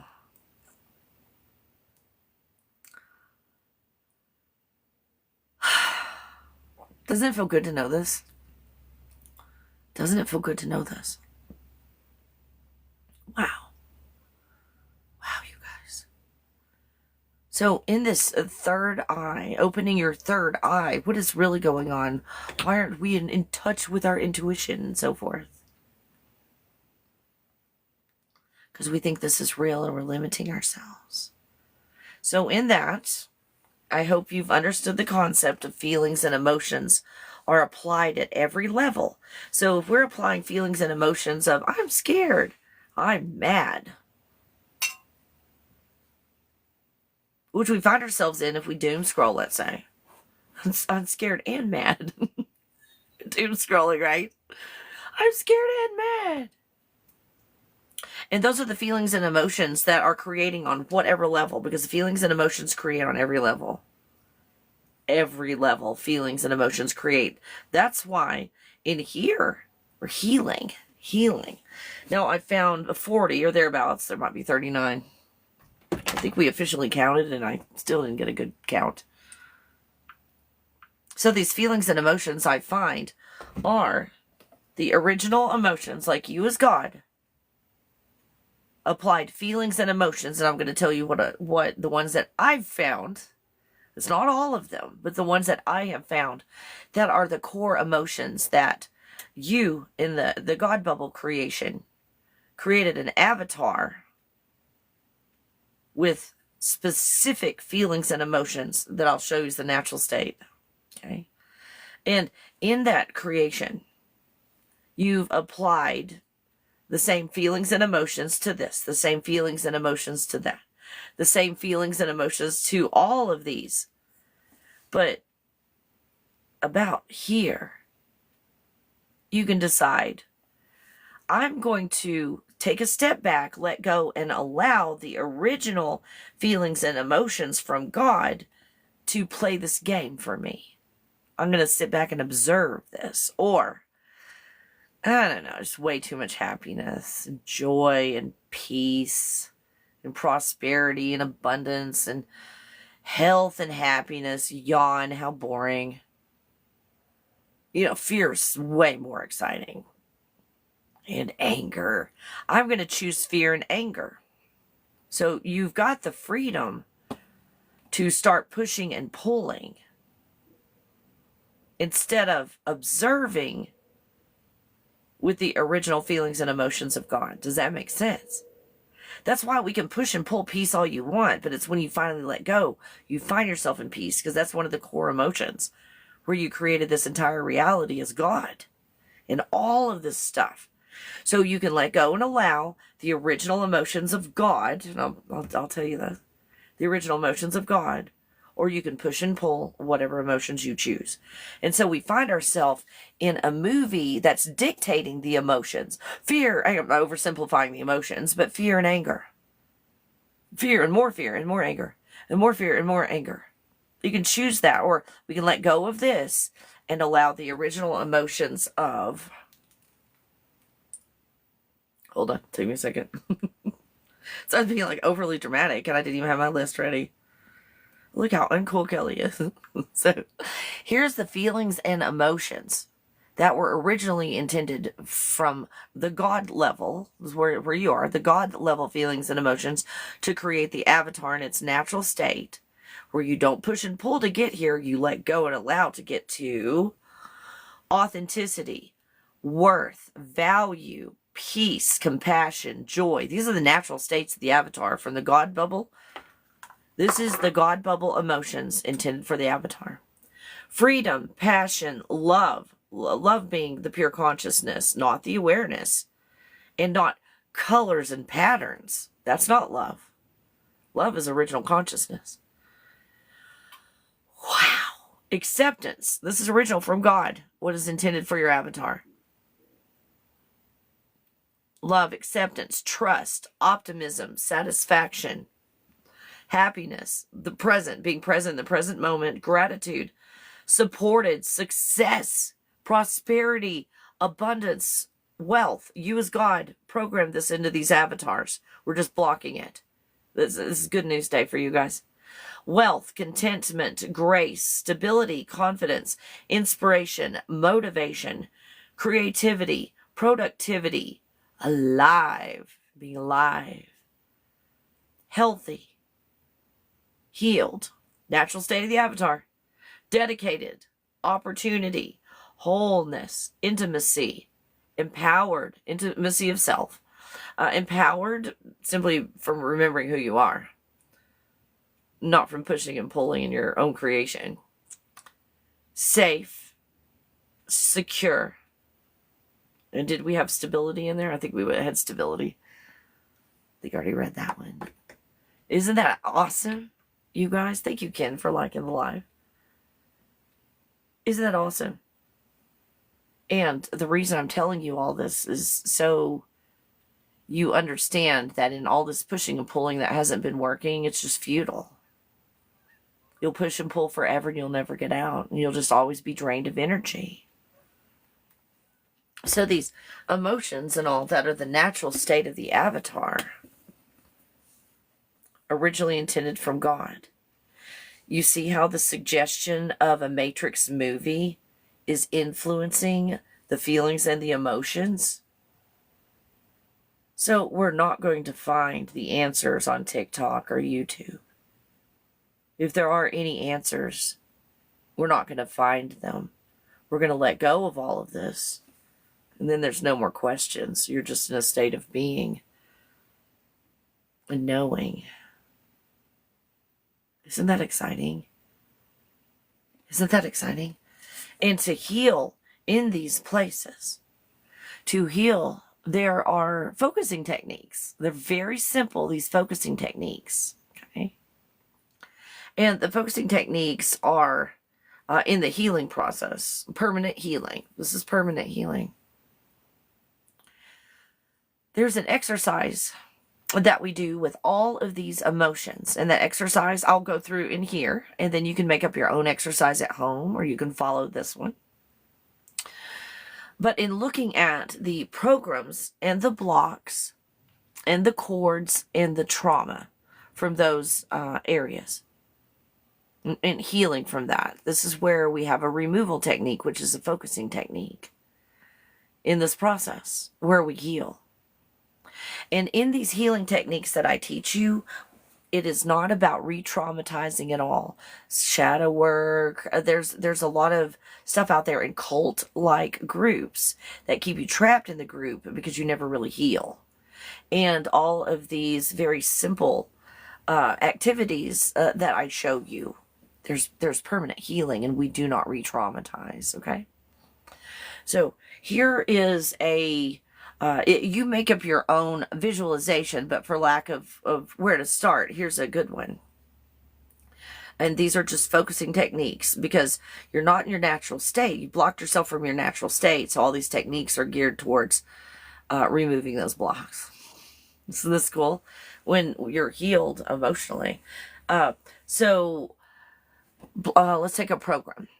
Here is a potential visualization and a focusing technique for removing programs. Okay. The visualization is I'm going to put myself in the perspective of the God bubble for the visualization. You can do it with your eyes open or closed, doesn't matter. So I'm thinking about the avatar. And when I see the avatar from the God bubble position, something that helps me in my visualization is to be, or think of it on a higher level, even though I haven't created hierarchy as God. So I'm looking down at the avatar from like maybe above and behind. I can see her calyx. Oh, isn't that cute? Oh, the avatar down there. Oh, there's programs, and I'm visualizing the programs as globs of energy, almost like lava lamp globs of energy.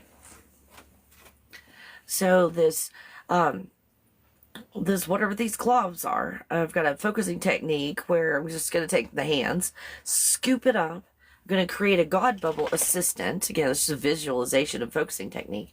I'm going to put these globs of, I don't know what this is, into the God bubble. Because the God bubble assistant that I just created, in this God bubble position, knows where everything goes. Knows where all the original God bubble stuff goes. So I'm just going to give it to the God bubble assistant and not worry about it. So whatever those programs were that I removed from the avatar, in the God bubble position, I can still feel everything the avatar is feeling.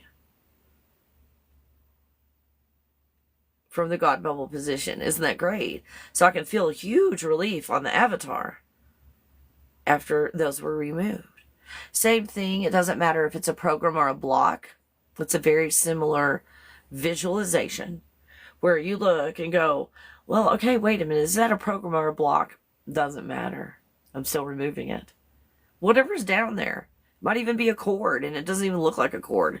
It's just like a glob of energy. See from up here how we're not getting into the details? Down there, it's like, I'm mad at my neighbor. Oh, this program.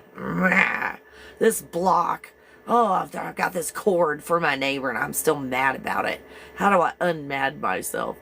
You change positions from the God bubble type position, looking down at the avatar, if that makes sense to you, and removing everything that doesn't look original.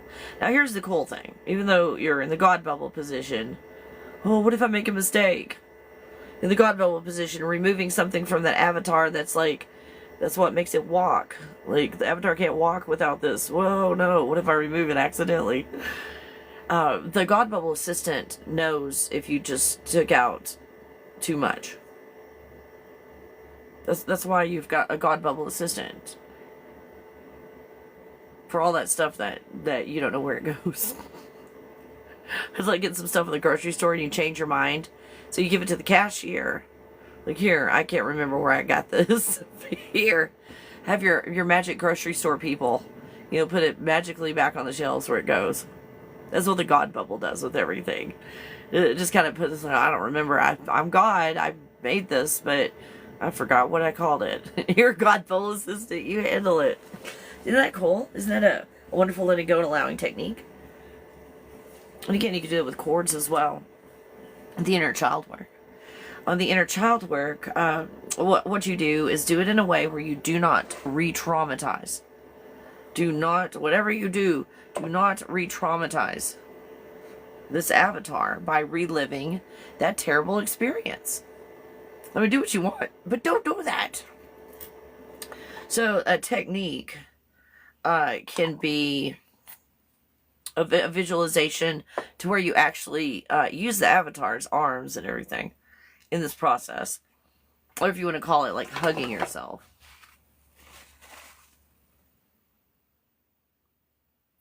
So you go find that child, and it could be yesterday, because didn't you kind of feel like a child yesterday when that thing happened? So we'll call everything inner child, even though it's yesterday. Even though you're a grown-ass person. So, inner child work. You go find that child. You do not relive the trauma. In that place called imagination, you take that child out of that environment. You can grab them by the arm and pull them out, or if they're a baby, pick them up and take them out. And then you take that scene, that situation that you found that child in.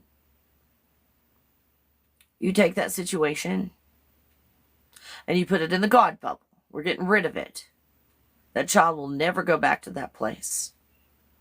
Never go back to that place. So then, after you've gotten rid of that place that they're never going to go back to, you create a place for them. Yeah, wherever they were lacking, give that to them.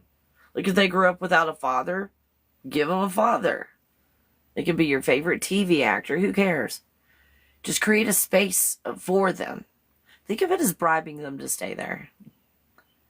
Everything that they would ever need, want, desire, they've got in this place. And you can take the God bubble feelings and emotions, that core system, and create a space around that, if you like, for the avatar.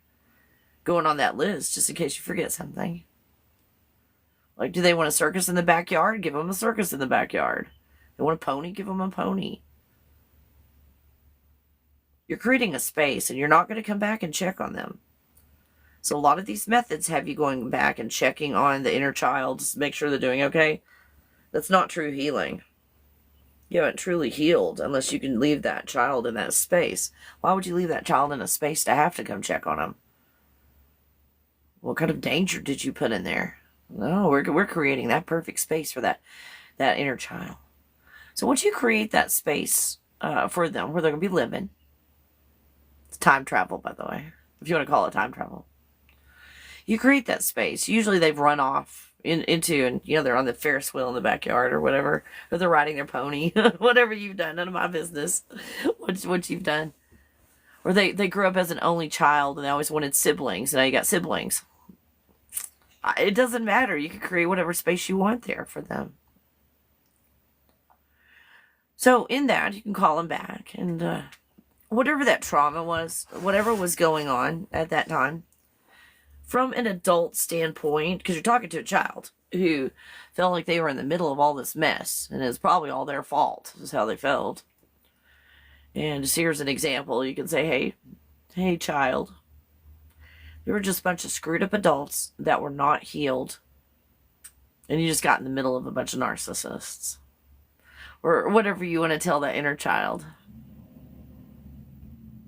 Tell them from an adult standpoint, a different perspective of what's going on. And then you want to see if they believe and trust you. And if they don't, it just means that there's something not right about their environment. So go change their environment. And then whenever you're ready, you take that child and you pick them up. And this is where you use like the arms of your avatar for the process. You do like a self-hug, and this is part of the process. So in this visualization, you're picking up that child. And you're putting their heart to your heart. And every time you breathe out, you're breathing love into their heart. Pure love. Love that they deserve. Just for being here. Just for picking the Planet Earth video game. They deserve love. Love that helps them to be healthy and happy. And fully grow and mature.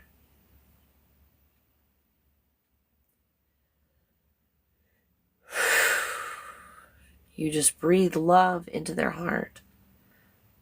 Sometimes when this happens, they start to get taller or bigger, like actually grow up and mature while you're holding on to them.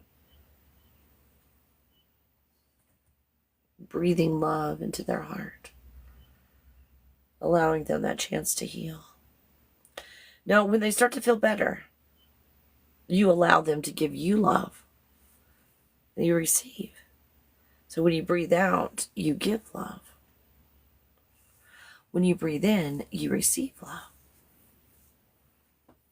So that's cool.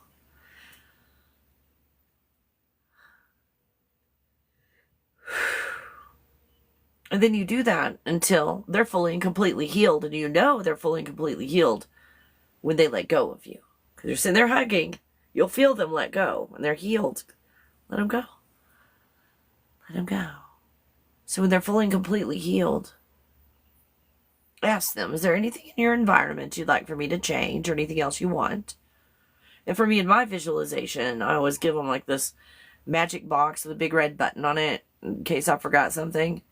Like, hey, I gave you a Ferris wheel and stuff, but if they, invent some new carnival rides, here's a magic button so you can get that one too. Do you want a carousel? I wasn't sure. Push the magic button, you can have your carousel. You want a trampoline? Push the magic button, you got your trampoline. So that's a letting go technique. If there's a program there of, I think I've forgotten something, then you're not going to let go completely. So one of the visualizations that I've put in there is, again, just a magic box with a button on there in case I forgot anything. See how I'm letting go in my visualization? And then whenever they're okay with their environment, because you're going to leave them there. You're not coming back to check on them. Their environment is perfect. It's perfect. They're fully and completely healed. And in their perfectly, completely healed state, it has an impact on your avatar at the present moment. Isn't that nice? So that's inner child work. That's inner child work. So what you'll do every day is an exercise. And this exercise is not designed for you to get into all these feelings perfectly every time you do the exercise. This exercise is designed to show you where all the programs and the blocks and the cords and the trauma are. And so this activity is visualizing yourself stepping into a bubble, let's say. I love bubbles.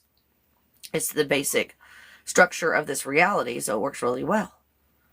So you would get into, again, it's a visualization, a bubble of, let's start with, authenticity. Now, does that mean that you feel authentic at the moment? Probably not. That's not the point. Look at worth. We're getting into a bubble of worth. And here comes a program that's like, you're not worthy. Here's an opportunity to remove a program or a block. Let's say you never feel authenticity or worth or valued or peace while you're doing the exercise. It doesn't matter because you just let go of a program. You just removed a program. So you've healed on some level. The goal is not these feelings. The goal is while you're trying to get into these core original feelings that the programs and the blocks and the cords and the trauma comes up. And here's your opportunity to let go. Isn't that nice to know?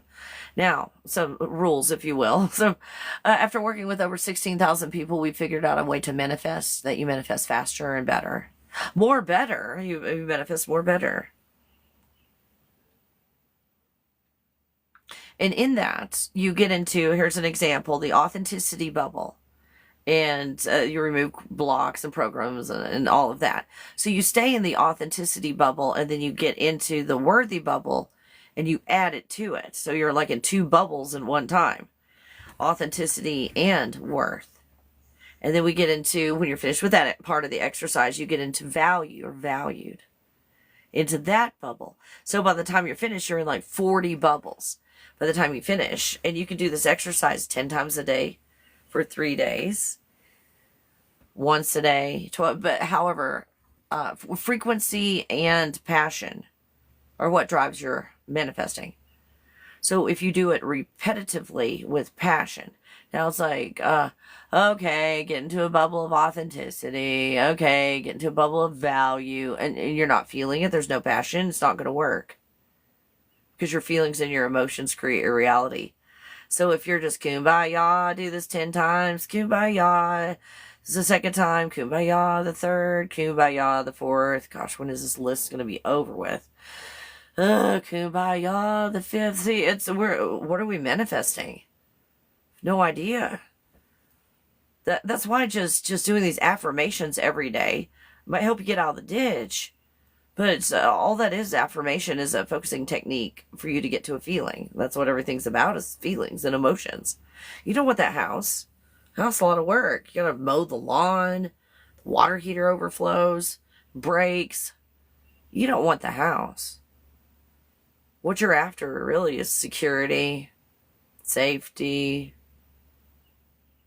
success.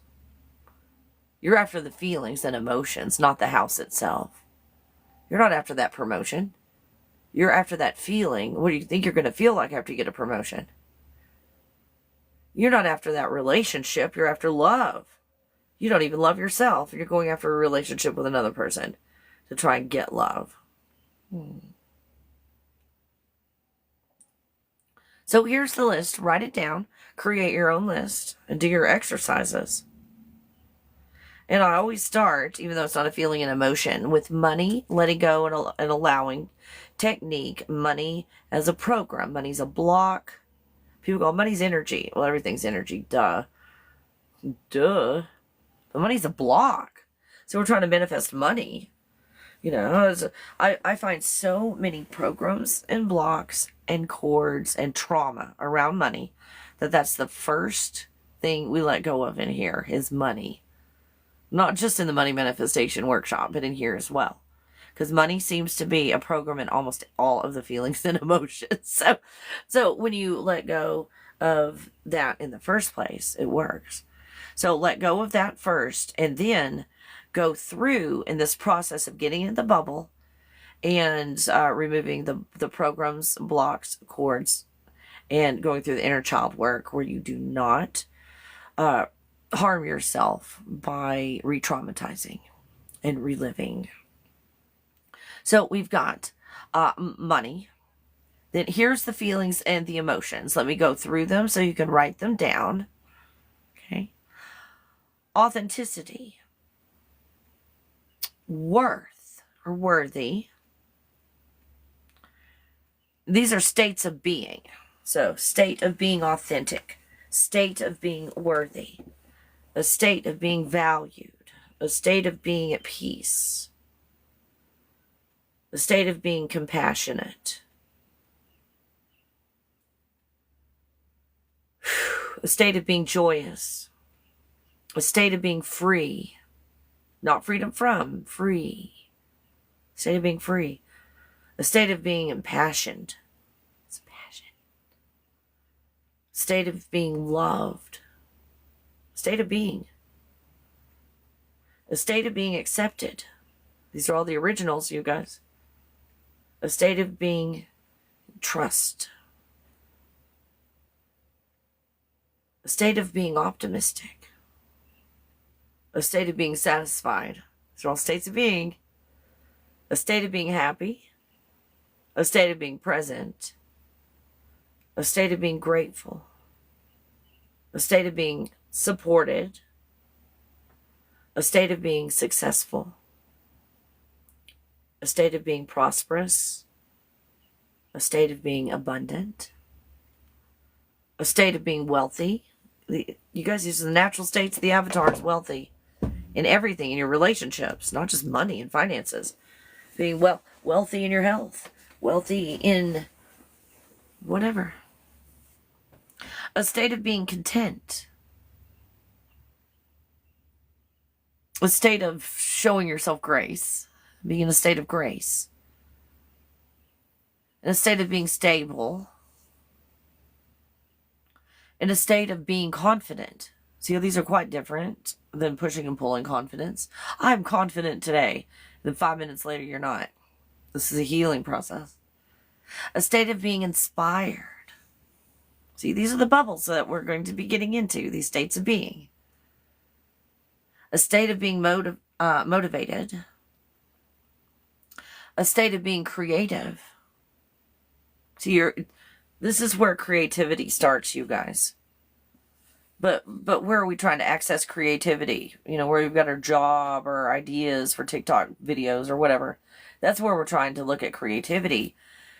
When you as God created everything in creation, that's a big deal. So creativity is your natural state, not just creative in your job and so forth. A state of being productive, a state of being alive, which is that full breathing, full on breathing kind of stuff. A state of being healthy. It's the natural state of the avatar, all these. A state of being healed. And this is part of the exercise. A state of being dedicated. A state of being opportunistic, having opportunity. A state of being whole is different than putting all the pieces of your puzzle together. Wholeness came about before the picture was cut up into little tiny pieces. That's more of a wholeness. And pure wholeness is when you're in a place before you create a potential field of the picture. Not even created the picture itself. Wow. Okay. A state of being intimate with yourself is knowing. A knowing is different than believing. How much do you know about this avatar? You think the avatar exists, so we might not have intimacy, because when we become intimate with this avatar, we realize it's an avatar. That's when we realize that it's not real. Through intimacy. But what do we do with intimacy? We go into other relationships with other people to try and get intimacy, a knowing of self from another person. Which you can, find out a lot of yourself in relationships, that's for sure. Empowered. This is a state of being empowered, simply because you remember who you are, not what you do. A state of being safe, a state of being secure. And those are the feelings and emotions that you do these activities. With that, you get in one bubble, and you attempt to get into that feeling of this. And when you do, those programs and blocks and cords and trauma will pop up. And then you remove it. This is an opportunity to remove. Isn't that wonderful? And then slow and steady wins the race. If you're goal-oriented, you're going to be like, I'm a complete and total failure. I didn't feel any of those feelings, and all I did was just remove programs. Oh my gosh, that was important. That's a big deal that you hadn't removed those before, have you? You removed programs. Well, I was supposed to feel better. I was supposed to feel a certain thing. No. In the Matrix, when you push and pull the white light around, and you pull these emotions in, you feel stuff. So in a Matrix kind of way, you feel like nothing has happened because you're not blissing out. You're not getting high on white light. See, consciousness, you're not high on consciousness. You get high on awareness. That's where people push and pull that white light. And it's only temporary. It's only temporary. Is that helpful? Is that helpful? And that's why pushing and pulling doesn't work. Because when you finally let go of all that, you find yourself in pure consciousness that you cannot pull or push. And when you find yourself in pure consciousness, what are you programmed to do? Push and pull. That's what this exercise is for. Oh, is that exciting, you guys? You guys. So do you have any questions at this point? Or popping my ears. Do you have any questions at this point? Is this exciting to know all of this? You came here to open your third eye, and you found a full, from head to toe transformation. That when you are on that healed level, this concept called the third eye will just open itself. If you're having to push or pull to force something open, let's look at where we're not healed as probably a reason for doing that. Thank you guys so much. You guys that are here on TikTok as subscribers, they got to watch this live. Thank you for showing up in here. Thank you for all the likes. Ken sitting there liking the crap out of this, like 36,000 likes. I appreciate you. Thank you. Thank you.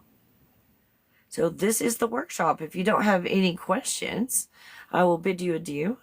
Write down all of these feelings and emotions, the techniques, practice daily. I recommend when you first wake up in the morning, you can do this in 2 minutes. You can do a fast version in 2 minutes, 2 to 20. Like the first time you do it might take 20 minutes. You can also take this list of these core feelings and emotions and on your phone, your fancy phone, record your voice. Doesn't have to be video. You just keep the camera down on the table, doesn't matter. And you at your own pace speak thanks, Ken. Aw, thank you. I love it. On every level, you speak the words and record it. So you've got your own list in your own order with 10 seconds in between each word, 30 seconds in between each word. And you've got your own, at your own rate and your own speed. So then it's like, well, maybe I have 3 versions saved on my phone. One where I'm going to spend 20 minutes and I time the words so that, you know, I can do this for 20 minutes, which would be one every 30 seconds, right? So, something like that. If there's 40 feelings, about every 30 seconds, you'll have a 20-minute sesh. And then it's like, I want a 2-minute version of this. And you just go through the list in 2 minutes. And then one that's like medium. I think about 10 minutes or so, 5 or 10 minutes. Does that make sense? On your website to watch again. Oh, yes, Shelly. Definitely. You know, as a perk, you get to take it live. But unfortunately, that doesn't include a copy of it. But yeah, if you do want a copy of it, give me a little time to process this video and everything, because I might go live in a minute, to process the video and have it available. And I don't think I've even got a tab on my website yet for it, but it will show up and it will be $35. You guys, it will be $35. and this is the core program that's in everything, whether it's the money manifestation workshop or whatever. I've given you all of the very simple techniques. All of them in this one and all of my other workshops. So then when you go into like a money manifestation workshop or, you know, or whatever floats your boat after that, you go into a money manifestation, you're like, I already know how to remove programs and blocks and cords and inner child work. So it might be more meaningful to you then to do like the money manifestation workshop after you've done another one. And it's like, okay, understand the techniques and everything. Now it's about money. Now, what are all these aspects of letting go and allowing and healing in these areas? Then we hyper focus on money, which again, the first thing we do is let go of the concept of money. In manifesting money, you can't manifest it if you make money a big deal. This money's a block. And so is the third eye a block. A block. And the third eye being closed, instead of going, oh, it's closed, I must open it. And who said? Who said to open that thing if it's closed? Instead, why don't we just go over to the third eye and go, wait a minute. The third eye is closed. Let's find out why. A place where I'm not healed, because that thing's supposed to be open all the time. Look at its natural state. That third eye's always open. So instead of taking it as a challenge and let's push and pull that eye open, you know, why are your eyes closed? Well, I'm tired and want to take a nap or sleep at night. Yeah, and here it's like, nope, you have to open your eye. When I was sleeping, nope, it was closed. I got to open it. It was TikTok told me to open it. It's midnight. Oh, keep it open. Keep your eyes open. That makes no sense when you're in the middle of resting. That third eye is closed for a reason. You are talking to yourself. You're talking to yourself. I love you guys. Thank you so much for hanging out, doing this third eye workshop. This is about the second or third time that I've done this third eye workshop, and it looks like TikTok's letting me keep this one. This is a good one, though. I think this is better. I think that was the universe just saying, your other workshop was crappy, Kelly. This one is better. Let's run with this one. That's where I'm taking it. So thank you guys so much. It was good to see if there's any other questions or anything before I say goodbye. I want to make sure. Also, I've got a mentorship class. Oh, you're welcome. Oh, Shelly, you're so welcome. A lot of people are so new to this concept of the God bubble. They're used to pushing and pulling. I've got a mentorship class as well. And the mentorship class is there already on my website, thegodbubble.com. The mentorship class, we're going to meet for a year. And we skip holidays and things like that. So we'll probably meet 46 to 48 times within the year.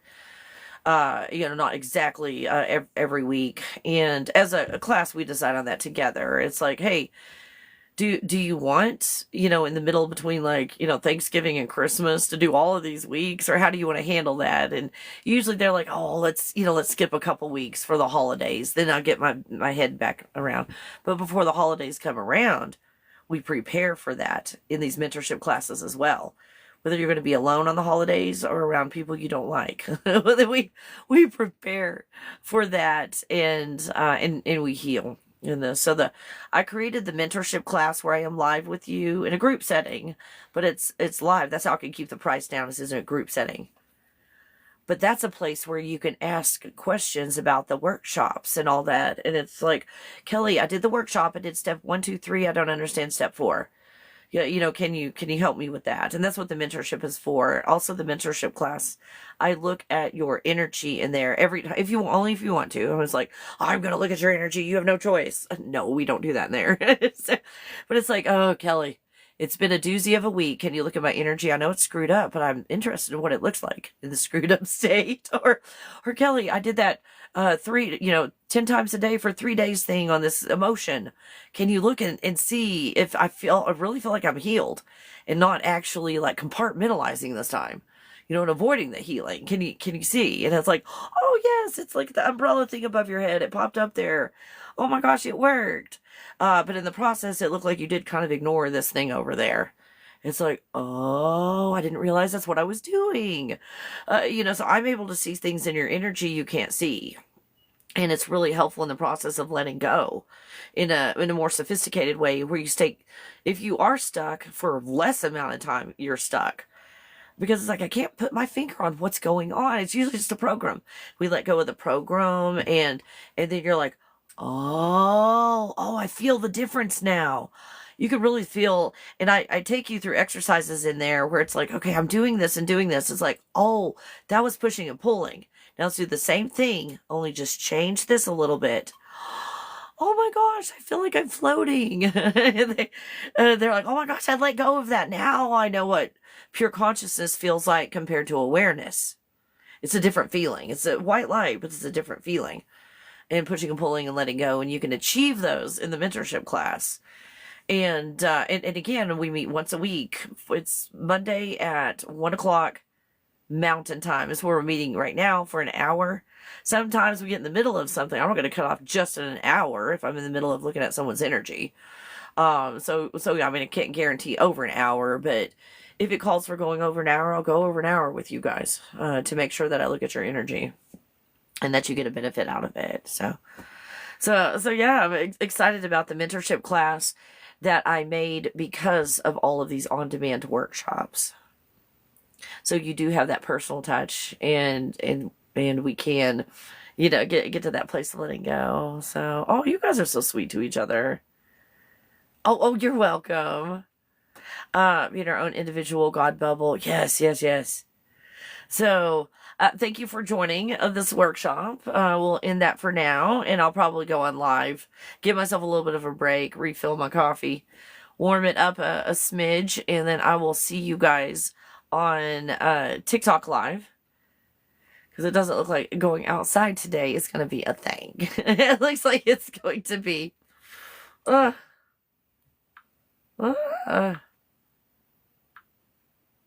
we gonna... Yeah, it's gonna be cloudy all day. Oh, it's gonna start raining about 4 o'clock. It'll start raining. Not too bad. Laundry day today. Laundry day. So I love you guys, and I guess I'll see you on the next workshop.